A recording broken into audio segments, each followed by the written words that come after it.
Father, why do you want your people to learn about suffering? Nilifeel to God akiniambia, Arnold, it's because I want my people to understand what is the right kind of suffering and what is not the right kind of suffering. Saa zingine, you can be suffering over something you're not supposed to be suffering. Then why are you suffering?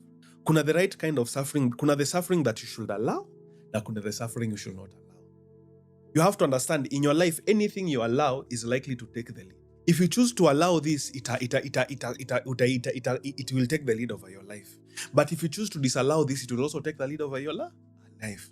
So nikiuliza God, why is it important? Why do you want to know your people to know about suffering? God alikuwa niambia so that they can know what form of suffering should they allow and what form of suffering should they not allow.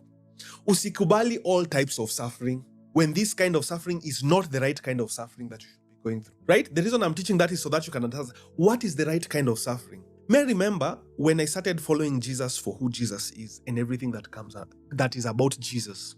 One of the things I made a purpose in my heart was sitakubali kusuffer anything that is not in line with what Jesus wants me to suffer. Sitakubali. And it's just something I purpose in my heart, of course inspired by the Holy Spirit. Way before hata nianze kusoma scriptures. And the right kind of suffering zenye mi kama Arnold neza kubali ni any suffering because of my faith. Kama ni persecution, praise Jesus, I'm standing for my faith and I am suffering.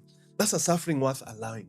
I'll use the example of Raila. Watu wangapi hufungwa jela na hata uachiliwa jela? Why has Raila's 10 years ya kufungwa jela became so significant to all of us hadi leo? His suffering meant something.